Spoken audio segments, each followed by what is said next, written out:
everyone, and welcome to another episode of the Today's the Day Changemakers podcast. I am Jody Grunwald. This week, my guest is Tomas Alvarez III, an award-winning social entrepreneur and former nonprofit executive with 15 plus years of experience leading social impact initiatives. He's the managing partner and strategy lead at Idea to Form. Tomas is a visionary thinker and a transformational leader who has been recognized as an Ashoka Fellow, CNN Hero, NBC Latino Top 20 Innovator, and Aspen Institute Scholar. His work has been featured by CNN, Forbes, the New York Times, and many others. Unfortunately, Tomas lost his mom at a young age, and he shares the ways in which he continues to share her message and legacy through his work. He talks about the silver lining and the challenges that we experience. There are so many important messages in this interview. Something important that comes up during our conversation is giving ourselves permission to prioritize and understand the value of our work. Remember, it's not a sprint, it's a marathon. Also, self-care and keeping our cup full is not selfish, it is imperative. Please subscribe to the Today's the Day Changemakers YouTube channel and stream this podcast on all streaming sites. Like us on Facebook and Instagram at Today is the Day Live It, and also visit todayisthedayliveit.com. I am also the CEO and co-founder of the Zach G. Applaud Our Kids Foundation, connecting children and young adults ages 7 to 22 who meet the financial needs requirements with ongoing lessons in dance, acting, instrumental music, and vocal instruction. For more information, visit applaudourkids.org. The views expressed by all Today's the Day Changemakers podcast guests are their own. Their appearance on the Today's the Day Changemakers podcast does not imply any endorsement of them or any entity that they represent. Don't forget, subscribe, like, and share this podcast. You never know who needs to hear the stories shared here. Have a great week, everyone. Hello, everyone, and welcome to another episode of the Today's the Day Changemakers podcast. I am Jody Grunwald, and as I say every single week for the last many weeks, I interview the most incredible humans who are making a difference in the world every single day in the work that they are doing. So today I have Tomas Alvarez III. How are you, Tomas? I'm doing well, Jody. Thank you for having me. Absolutely. Welcome. So I'm going to do what I always do, and I read the bios of the incredible guests that I have. So here we go. And Tomas has a great bio over here. Tomas is an award-winning social entrepreneur and former nonprofit executive with close to 20 years of experience in the social sector. He currently serves as managing partner and a strategist at Idea to Form, a BIPOC-owned creative studio whose mission is to design solutions that connect, activate, and inspire people to build a more equitable world. Through Idea to Form, Tomas works closely with leading nonprofits, foundations, and purpose-driven companies to co-design and amplify their social impact initiatives. He has worked with notable groups such as Emerson Collective, Kaufman Foundation, Ashoka, Innovators for the Public, Robert Wood Johnson Foundation, and the Grunin Foundation, which I know and love as well. In 2004, Tomas pioneered one of the first hip-hop therapy programs and spent over a decade working with local youth, community artists, and clinicians to grow it into a nationally recognized nonprofit organization and leader in the adolescent mental health space. Tomas, I can't wait to learn more about that. That's incredible.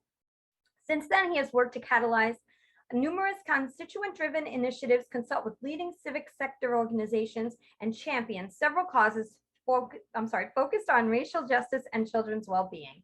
Tomas is a visionary thinker, cultural broker, and a transformational leader who has been recognized as an Ashoka Fellow, CNN Hero, NBC Latino Top 20 Innovator, Sears Fellow, and Aspen Institute Scholar. His work has been featured on CNN, Forbes, New York Times, Vice Magazine, Complex Revolt TV, Stanford Social Innovation Review, and NPR. Tomas has served as a social entrepreneur in residence and an adjunct lecturer at Stanford University, where he co-taught courses on social entrepreneurship and ethics and politics of public service. Wow, I could not say that 3 times fast. That is... That's a mouthful. Oh my gosh, incredible. I always ask my guests this question. How does it feel to listen to it back though? Oh, wow. It's a lot. I mean, it really takes me, through that journey, which has been very much of a zigzag and a lot of lessons and a lot of really great, incredible experiences. And so it just makes me feel very privileged to have had the opportunity to work on so many projects and really, step into what I feel is my purpose, which is to, help bring about co-facilitate individual, community, and systemic change. And so, yeah, it's it's pretty incredible. Kind of makes me feel a little old too, or I should say seasoned. I'm not old. I'm still young, and have a lot more change making to go. So, yeah. I like that. Seasoned. That's a good one. I like that. I'm gonna have to steal that one. There you go. Well done. So let's go back a little bit, right? Because you didn't start there. So let's go back. I always like to learn a little bit more about the person and where you began. Mhm. So tell us a little bit about where you grew up and your childhood. Sure. I grew up in the Bay Area in California, northern Bay Area in a city called San Jose, California. And growing up, I came from a Mexican American family, raised by a single father. It was me and my sister, very close in age, about I want to say 14 months apart. And so, yeah, my mother passed when we were very young. She died of a disease called lupus. And my dad was I want to say a 26-year-old widower with two babies. So, he is my hero. Our whole lives just really not only provided financially, but provided examples about what it means to, really prioritize your family and take care of those that you love, but also to transcend, barriers and naysayers, if you will. He was the first in his family to graduate from high school, go to college, graduate from college, and so was my mom. In fact, it's where they met. And so, he really instilled that value for education and for taking care of your family with me and my sister. And he managed to do it all as a single dad. He of course had support from my grandparents, his parents, and my uncles and my auntie. I kind of grew up in a household where we were all together, and so he had a lot of support with that. And it's a great experience, kind of growing up in a house with that much family around, and really, I wouldn't say made up for the fact that we grew up without my mom, but definitely made it easier, to kind of weather the challenges. I think as a kid, I was always in the sky, literally like looking up at the sky and dreaming, thinking about things I was going to build, projects, and then, taking apart, stuff around the house and trying to make things, which got me into a lot of trouble with my grandma. And so, yeah, one of my childhood heroes was a character by the name of MacGyver, which helped people, but also always found a way to kind of get out of a tight spot by taking things apart and putting things together and just creating these these amazing things that kind of got him or other people out of a jam. And so very inspired by that character, and I think kind of propelled me into this role of trying to create change and be of service to others, and do so creatively, and being resourceful and innovative. How old were you when your mom passed? 2. Okay, so you were very, very young. Yeah, very young. Yeah, but she was very influential, even though she wasn't in my life for very long. She was a helper, a healer in her own right. Majored in child development. She was 6 units shy of graduating, but really had just a great heart. I would hear stories about what she was like and the impact that she had in people's lives, from not only my family members, but people that went to school with her. And one of the key messages was always that she saw the potential in people. And so she didn't look at somebody and like if they were struggling. She was very generous and very supportive. She always saw their potential and helped them to step into that potential. And so I always say I get that from her. I don't see people for who they are. I see them for who they can be. And I don't see communities, for their deficits. I see them for their strengths and for their assets. And so, yeah, that was definitely instilled into my DNA, but also through her influence and inspiration throughout my life. So, she had a transformative, even though she was only here for a very short time, she had a huge impact in folks' lives. That's how people's legacies live on, no matter how long they're here in this world with us. I think that's how we continue their legacy. Is we find their strengths and we share them through us, and we're the vehicle to continue that to move forward.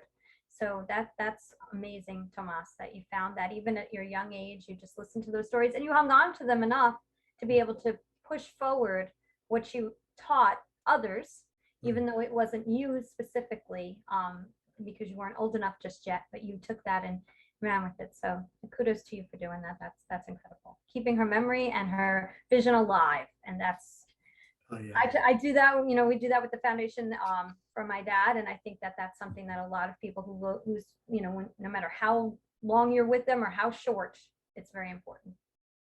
Thank you. Yeah. Yeah. We stand on the shoulders of those who have come before. And so, yeah, absolutely. We are part of a legacy. Yeah. And it's just one part of many parts, right? So there'll be folks who come after us too. And I think that this podcast and your summit and just the work that you're doing as well is really around contributing, doing our share to contribute to that legacy, the collective legacy, right? Of, folks who are, look at challenges in the world and say, there's something that could be done about this. We're going to affect change and figure it out and not allow ourselves to feel discouraged and overwhelmed and defeated, and sure, there's moments, you have your moments of feeling discouraged, but you can't stay there. You gotta work through, the paralysis or the barriers. And there's so much in that process that you gain, right? Like personally, but also, in the world whether you're doing this with a group or you're doing this inside of a community, right? It's through the struggle that you really develop and grow and, really kind of step into your potential, right? And realize your potential. It's through those challenges. And so that's something I've learned along the way for sure. The silver lining in the challenges and in the struggles, right? There's always a lot of wisdom there, a lot of gifts, if you will. I couldn't have said it better. That's exactly true. I think now that I'm more seasoned, as you said before, I think to myself that, I'm taking up space here. I'm taking up oxygen here. What, I want to be here. I want that to have a purpose, and what is that footprint that you want to leave behind? And I think when we think of it that way, that is what pushes me personally forward when during those tough times. Because if all of us just stopped as soon as it got hard, how would the next generation learn from the generation before? So that's, kind of the way my insight is on that. It sounds like you're very similar in thought process. Absolutely. Yes. Like minds, right? Yes. So you grew up in this very much supportive family environment with lots of people around you. What did you think was going to be your path when it came to career? What did you want to be when you grew up, when you were younger? Yeah, I really struggled, for us, my sister and I, college was not an option. You were going to college. It wasn't a question of if, is where are you going? And my dad insisted, which was great. He was very hard on us, very, very critical, but also very supportive, and, would really pushed us and encouraged us to push ourselves. And so, I really was at a loss, when I was applying for college and got accepted. I didn't know what I wanted to do, but I knew I loved art, and my dad knew I loved art. And so, I literally handed the book to him and I said, I can't choose a major. Like, can you help me? And he chose graphic communications. And so, it was so crazy. Like I think he wanted to find something that had to do with art, but wasn't art. because probably in his own mind, he's thinking like this, you want your kid to have a career and be able to provide for themselves. And, unfortunately, we don't value artists and art enough for all the benefits that it provides. And so he chose that major, and I went to Cal Poly San Luis Obispo. It's where I started off my educational career. And that was actually where my dad and my mom went. So it was their alma mater.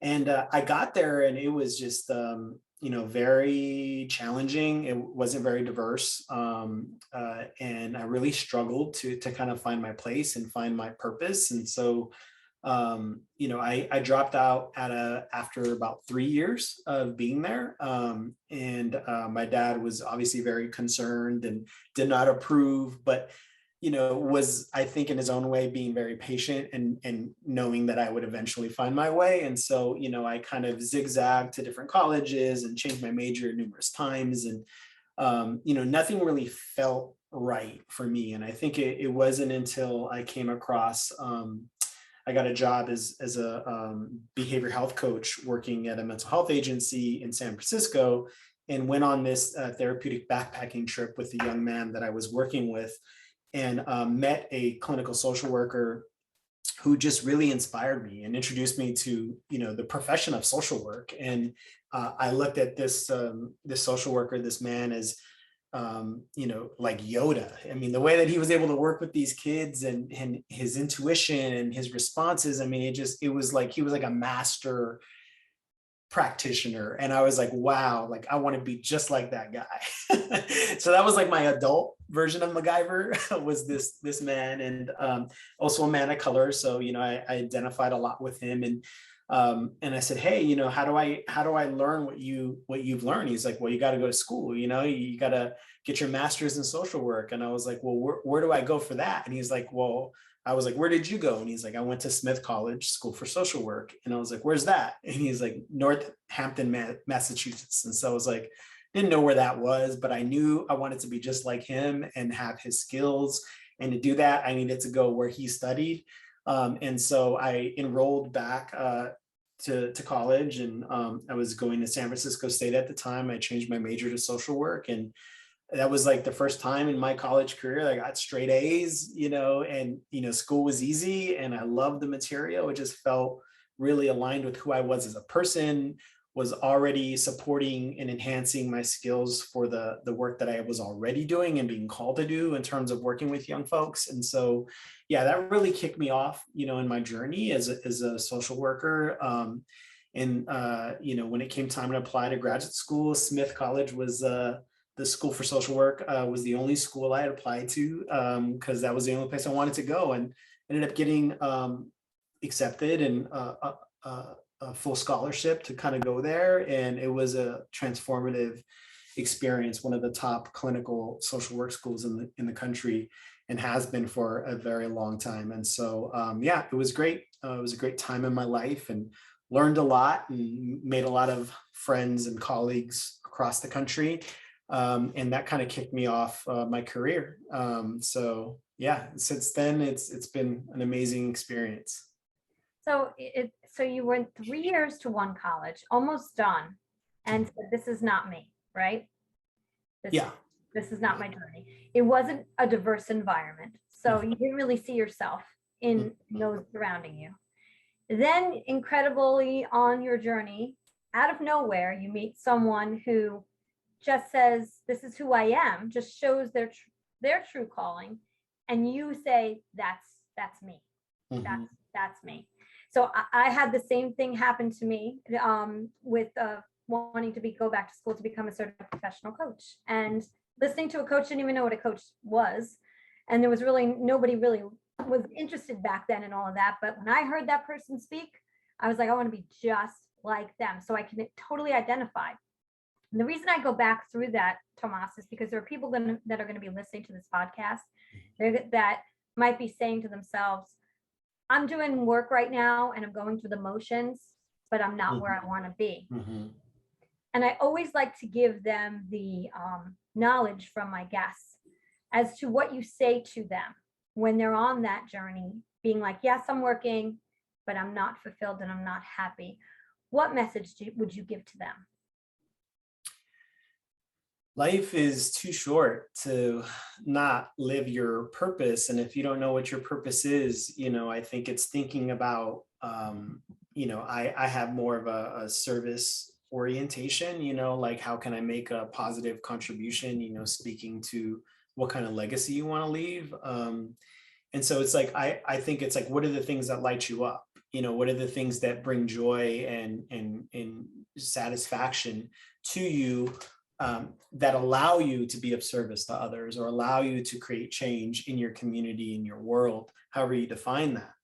I think those are, there's so much that we get being in service of others that, it's hard to even put a price tag on, right? It's part of the reason why so many people stay in the nonprofit sector, even though they can make 2, 3, 4 times more in the private sector, right? It's really that, knowing that, you go to work every day and you're having a positive impact in people's lives and, providing critical services or, helping to bring about some systemic change.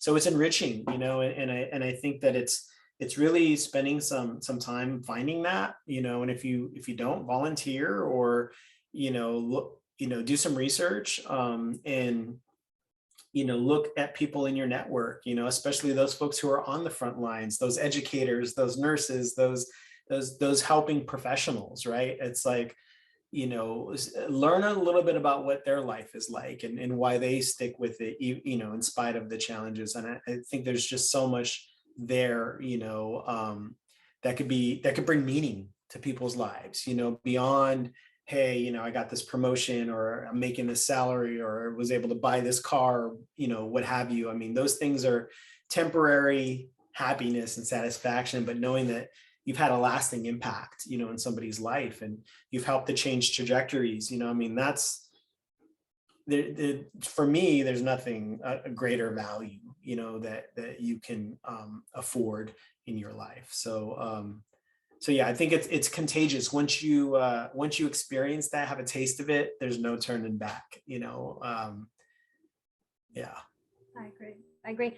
I think that sometimes it doesn't come to us because we think we're ready, but we're not. Mhm. And that's when we're open enough. Like if that person came into your life 5 years before, you might not have had the same experience. Mhm. It might have been very different, the outcome. Absolutely. Yeah, no, I mean, sometimes it's you got to go through a process of maturation or learning different lessons, and it's like there's a saying I like, it's like what you resist will persist, right? If you haven't learned the lesson that you're supposed to learn, you're going to continue to find yourself in a certain situation or circumstances or relational dynamics, right? And it's not until you learn the lesson, that usually unlocks some potential or facilitates some type of catharsis or healing that you could actually move forward, right? And so, I think a lot of times we are resistant to stepping into that purpose because of what it might mean, right? Like having to change course or change your life or change your network, right? If the network isn't serving you, right? And we don't like change, right? Change can be hard, and scary, and there's the unknown of, if I take this leap of faith and do this thing that I know I'm passionate about, will everything work out or will I struggle? But we don't see all the benefits that come from that struggle. That my dad was so patient with me zigzagging, back and forth, dropping out of school, changing my major, and I think for him to see me, finally connect with a career that I was in complete alignment, with, and then to have success there, and not just success in terms of accolades and awards and those types of things. So that's not why I was doing it, but really to see me blossom as an adult, as a human being, and just really demonstrate to myself and less to others, but more to myself, like what I'm capable of, and I know my dad's incredibly proud, even though he never will say it. But yeah, it's that's what I would say to folks who are listening, who are kind of on the fence or worried, if they take that leap of faith. that things are going to work out. Right. It's kind of like surfing. You know, you're the one who has to stand up on the board, but when you do, the waves take you. And I think that that's once you find your calling, you're standing up on that board and the waves are just taking you. You know, I kind of see it as that type of a metaphor, and it's just natural. Yeah, and there's so much that you can't even account for, see, even know, you know, that those currents, you know, will you know, may take you, you know, in different directions that you would have never gone, you know, and as a result, like, you may be able to do things that you never would have done, you know, had you not been open to that, right? So like, I really do believe in that, like, this notion of flow and the currents, you know, and that requires a certain degree of surrender, you know, that is very important for this journey too, you know, trust, faith. But I think there's also a power there that if you are open to it, you know, I mean, it just opens up so many doors, so many windows, so many possibilities. Yeah, definitely, definitely. And so you went into social work, and of course, when this part of your career, I totally lights me up as well, because it's all about the arts, right? So that's what I love, and that's our nonprofit here in New Jersey. But Beats, Rhymes, and Life was born, correct, from the work that you were doing through your social work time, right? Yeah, so my mentor, his name is Clifton, and you know, he was for him, he found a way through social work to combine his passions, which were the outdoors, backpacking, rock climbing, and being an adolescent therapist. And so, you know, he created these therapeutic rock climbing groups, therapeutic backpacking trips, you know, for kids who back then, you know, we called them emotionally behaviorally disturbed, and horrible title, but that's how, you know, one of many examples of how systems of that are supposed to provide care actually perpetuate harm with you know, very derogative and negative labels that are very deficit based. But anyhow, you know, I digress. You know, I was really inspired by the way that he, you know, was just so authentic in his social work practice and found ways to connect with youth that were really authentic and meaningful and creative and innovative. And the kid that I was working with, you know, I saw him grow more in those settings than he was, you know, benefiting from other more traditional mental health services. And this kid was one of the highest users in San Francisco City and County, receiving over $2 million of services a year, him and his family. They had family therapy. He had a therapist, he had a psychiatrist. He went to a special school, mental health school.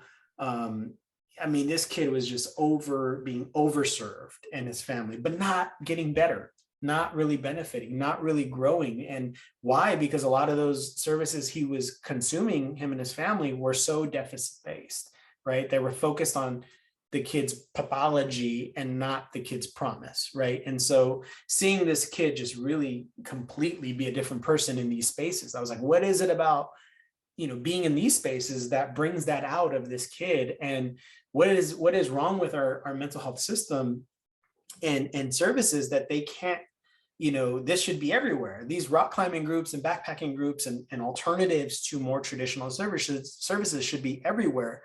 And so that really inspired me to really look inward and be like, what is it?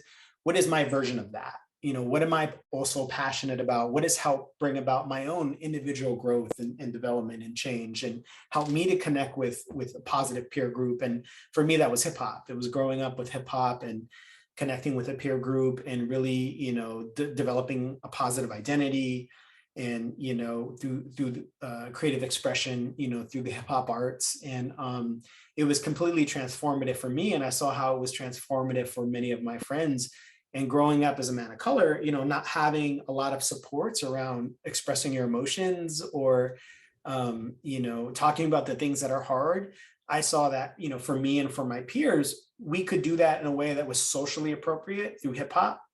But once you took it outside of hip hop, then it was like no longer socially appropriate to talk about your feelings or to talk about the things that you were struggling with. So I was like, oh, that's when the light bulb went off. And it was like, oh, I want to do that. I want to create a therapeutically based activity group around the hip hop arts. And so when I went to graduate school, that was like my singular focus was, let me take all of this knowledge, all of these theories, and, design a program and then pilot that program, which I did as a graduate student in 2004 at Berkeley High School. And yeah, and it was wildly successful. We had young men that were on the verge of getting kicked out, expelled for their behavior, the school had labeled or deemed resistant to therapy.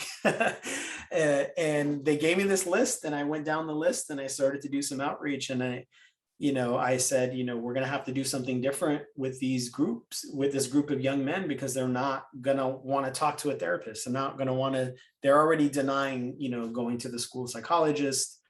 If I do this outreach and offer them more of the same, they're going to turn me down too. It doesn't matter that I'm a man of color, that they can potentially identify with. If what I have to offer is no different. And so, I did some outreach with them and said, hey, you want to be a part of this group? We're going to meet once a week, and we're going to, write raps, and we're going to bring in artists, and we're going to, really focus on your development as not just an artist, but as a young man.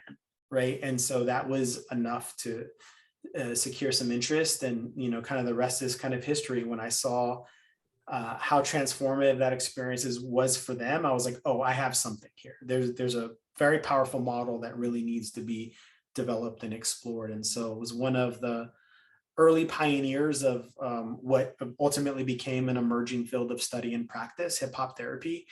It was a really powerful chapter in my life.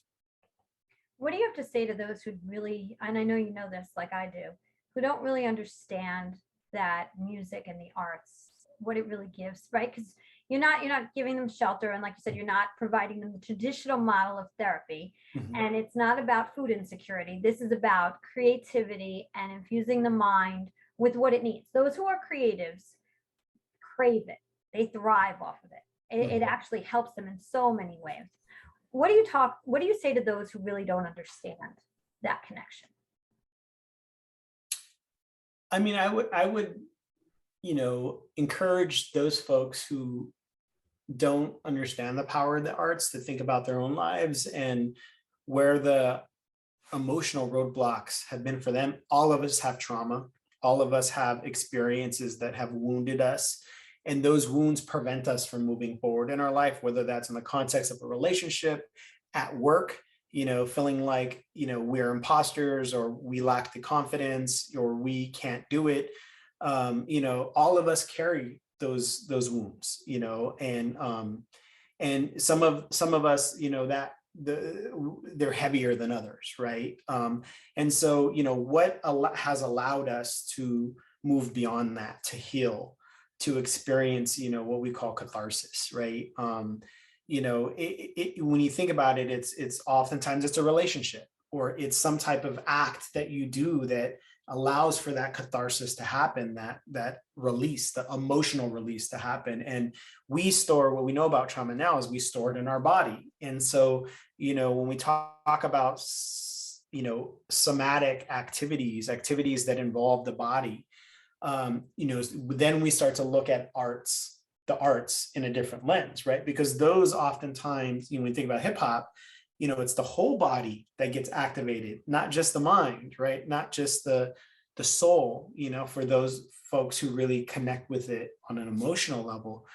It's the whole system that gets activated, right? And so there becomes this amazing opportunity through the arts, especially performing arts, where young folks can not only express their emotions, so that social emotional learning, what we call social emotional learning now, but also, facilitate or bring about some type of healing or release through the art. So they're not storing that stuff. So even if they're not talking about their trauma, what we know from the research is that, the arts can play a role in, promoting well-being, in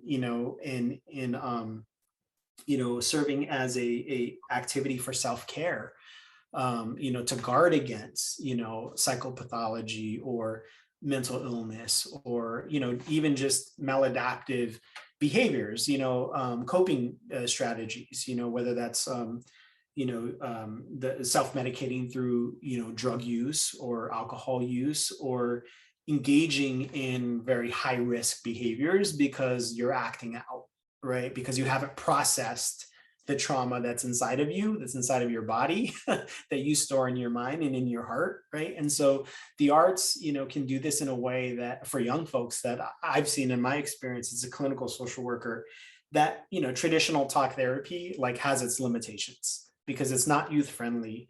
For a lot of communities of color, it's not culturally relevant or congruent.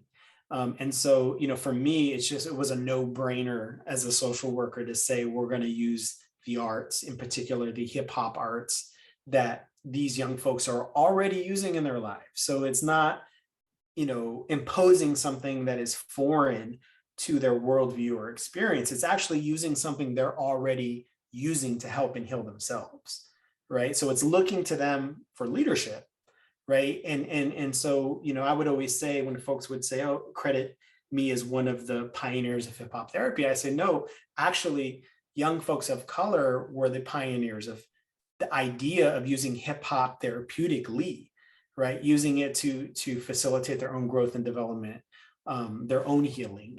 That came natural for young folks. And so really hip hop therapy is just building on that legacy, right? And that's important to note, because I always approach that work, especially trying to facilitate a shift in mindsets and practices within mental health systems, is to say, no, we got to move away from the top-down approach, and we have to move away from that deficit model towards a strength-based model, asset-based model. And we have to look for young folks for the solutions, because they know what they need better than anybody. And they are already so further ahead of us as adults trying to quote unquote help them. And so, from that one program, was able to partner with other clinicians, community artists, and even alumni of our program, and created a whole nonprofit organization called Beats, Rhymes, and Life. So that program snowballed into an organization, which is now a national organization. It's still around. I served as the executive director up until 2015, when I transitioned out after 11 years. And it's thriving. And there's, it's now scaled and has programs in multiple states, and really has contributed to a lot of change, not only in the region, but at the state level. We were one of the first organizations to introduce the term at promise to refer to the young folks that we were working with. So not at risk, but at promise. And that actually was adopted a couple of years ago by the state of California mental health system as a term that they were going to adopt and actually, insert into the literature, but also into proposals, and, kind of just, really shift the tone and the lens. So I've seen a lot change, but I'm also in a very progressive state when it comes to mental health and behavioral health.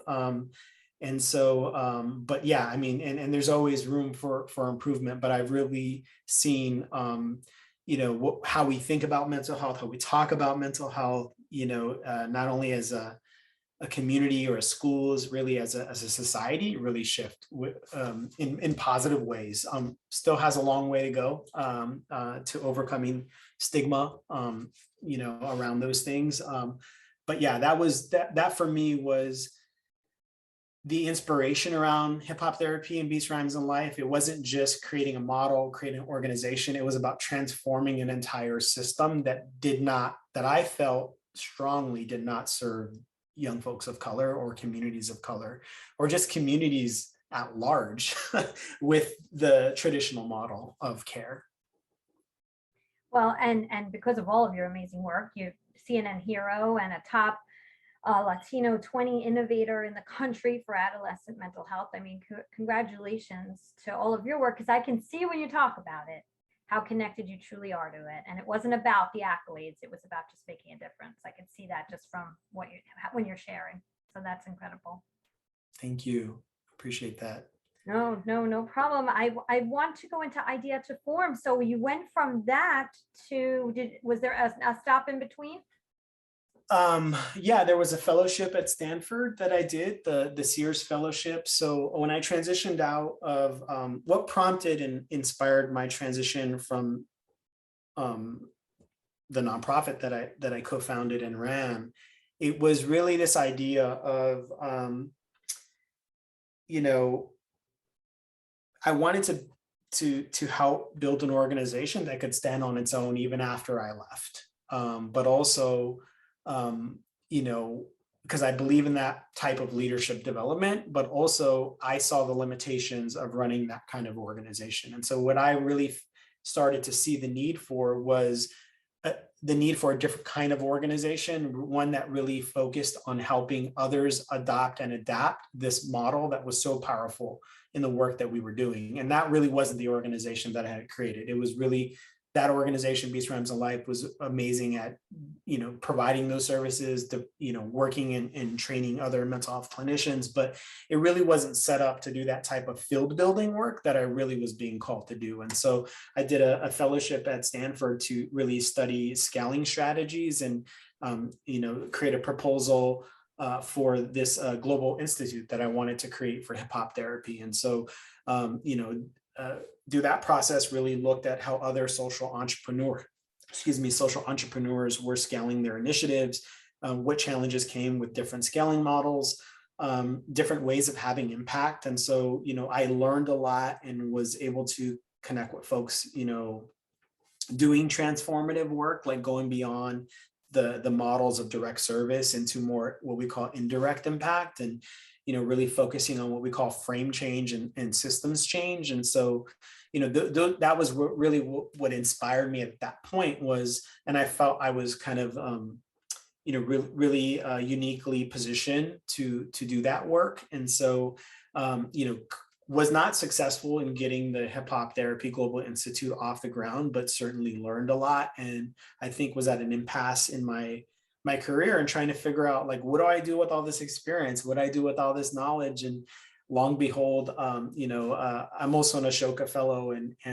Ashoka was working with Robert Wood Johnson Foundation on this children's well-being initiative, really around the idea of frame change, creating a framework for children's well-being that could be adopted by, organizations in different sectors. So you have the way that things typically operate, things are very siloed.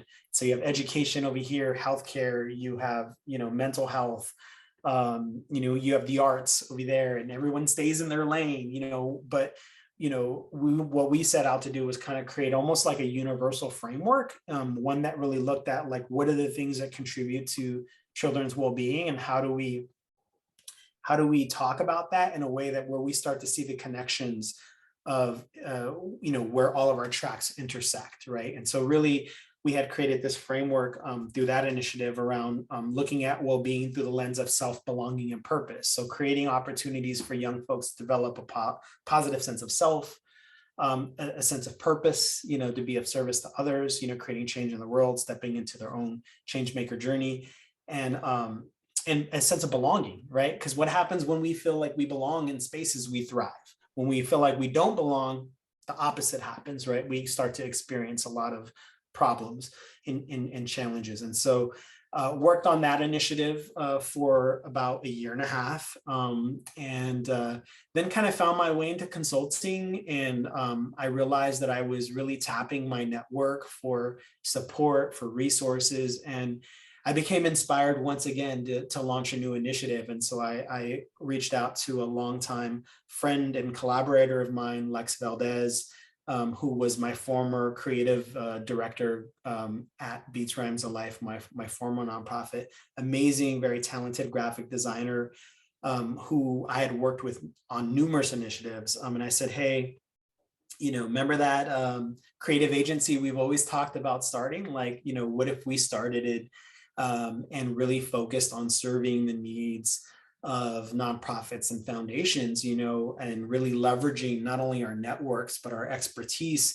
on these topics, right? Because we had been working in mental health, behavioral health, public health, education, the arts, So it just made sense for us to kind of launch this new social enterprise idea to form. And we did that in 2018. We're now in our fourth year, and our team has just really grown, has thrived. We're partnering with leading foundations and nonprofits and even for-profit businesses on their supporting their social impact initiatives. And so it's been just such a great fit, for me and for others, and allowed us to really contribute to change. And so our focus is designing for social impact, and whether that's designed from a branding perspective, a communications perspective, an organizational design perspective, or really the impact strategy perspective. And so we do it all. We're focused on designing solutions that are integrated, holistic, and sustainable. But it's very rewarding work. It sounds wonderful and very rewarding, but I also want to say that you listen, it sounds like you listen to your callings, right? So when you're called to do other work, you know that when it's time to close the door or leave it a little open, but just have it so that, you know what, you're opening another one and you're walking through, because you feel like that calling is, you need to go do that in order to fulfill something that that is something that's important to you, which not everybody does. So that it's really great that you're able to do that, but you do it in such a way that it's so impactful to the world, which is why you're a CNN hero and have all of those accolades too. So that's just incredible work that you continue to do. Is there any winning stories from idea to form that you want to share? Oh man, there's so many. We've learned so much about what it means to build a conscious company. So not just an amazing, one of our organizational goals is to become a preeminent design studio. But we also are trying to build a conscious company, one that invests in its employees, that creates generative relationships with its clients and its partners. And so we're not just saying, we're here to provide this service and you pay us. It's not transactional, it's relational. And it's all about supporting the growth of these initiatives and supporting the individuals behind these initiatives, right? Holistically. And so, there's a lot I take from my social work background and training that I've brought into this work that allows us to, not only build a very strong, impactful team, but also to work with our partners, our clients, in a way that fosters mutual benefit and mutual growth, and really helps them to advance their mission. Their missions become an extension of our mission, and so they're very much intertwined. And so the more we can help them have greater impact, the more we're able to execute our mission to design for social impact. And so it's just been this really amazing experience around seeing how business can be done differently, how design can be approached in a completely different way. We've pioneered a new design methodology and approach that we call multidimensional design, that really draws from just a wealth of practices and mindsets and frameworks. So yeah, we are really charting a course for ourselves, creating a name for ourselves, and doing it in a way that is non-extractive, non-exploitive for the folks that work for this company, that supports their own not only professional development, but personal well-being, and not having to choose between the two, and so yeah, it's just been incredible to build the company of my dreams and the company of our dreams. We're building it together. And so I think it's a really great case study and model for not only creative agencies out there, but other social enterprises as well. Yeah, so it's more of a relational, non-transactional style, where it's the holistic client, which I think is so important. And a lot of organizations don't do that. It's very transactional, and it's all about what's in it for the organization at the end of the day, financially as well as professionally in growth. And it sounds, from what you're saying, the message I'm hearing is you're looking at the entire client's, mind, body, soul work, and then growing with them. And it's a connection, ongoing connection that you're creating, which is exceptional, which I hope all businesses eventually will adapt as well, including, like all the ones that we hate to go to, like car dealerships and things like that, which are, those kinds of relationships could be built differently. And they all, so many people can learn from your model. Congratulations on the models that you've created in all the aspects of your journey. So I could talk to you for hours, but I want to because you have so many great things to share and messages to share.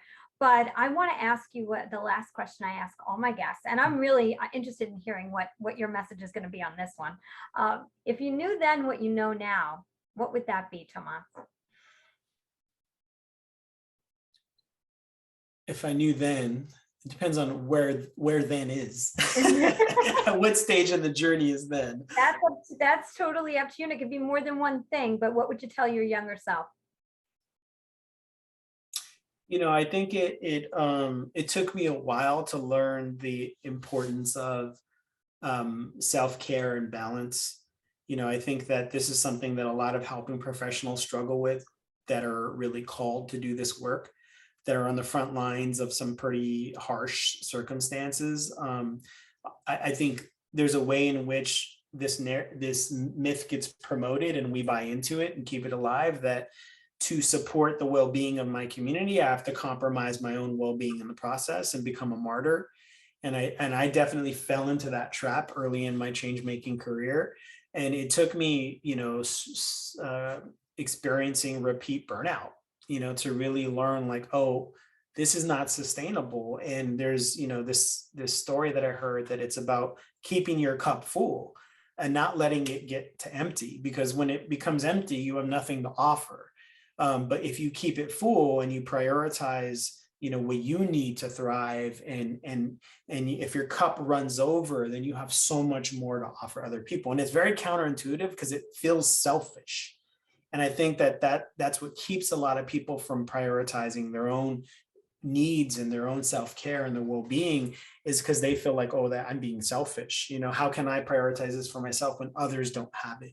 For those folks who are really empathize with the conditions for the communities that they're working with. So, it took me a while to learn that lesson, and certainly in this enterprise, I'm trying to find that balance for myself and my team members. And so that's the thing, is giving myself permission to prioritize my own self-care and well-being, and being okay with that, and understanding the real value of the work that I'm trying to do, that it's not a sprint, it's a marathon. And and this is very important for having impact. I think one of the things change makers, and I don't want to speak for all change makers, but I know for myself, the struggle is real when fulfillment, you gain so much fulfillment from the work you do that it's almost addictive. It is, because of and I think that's when people, that selfish part is, well, I'm so fulfilled with if I spend, 23 out of 24 hours doing my work, and I'll only sleep an hour because I still want to change the world. So I'll give myself that hour of rest. I'm being kind of, overzealous in what I'm sharing here, but I'm just saying that I think that balance of how much fulfillment from what you're doing is needed in order to fill your cup and everybody else's cup. And if you do not take care of yourself enough, you won't be able to continue that pace on that side. That you can't keep fulfilling what you think is going to work if you don't get your rest and take care of yourself. And I know it's a struggle for me because I could work 24/7 because I love my work, but then I'm exhausted and that burnout happens. So I love what you said about the permission, that it's okay to get the rest and to take care of yourself. Absolutely. And surrounding yourself by people who can provide gentle reminders. Exactly. Be your accountability partner. Yes, I definitely. Can you be mine? That would be great.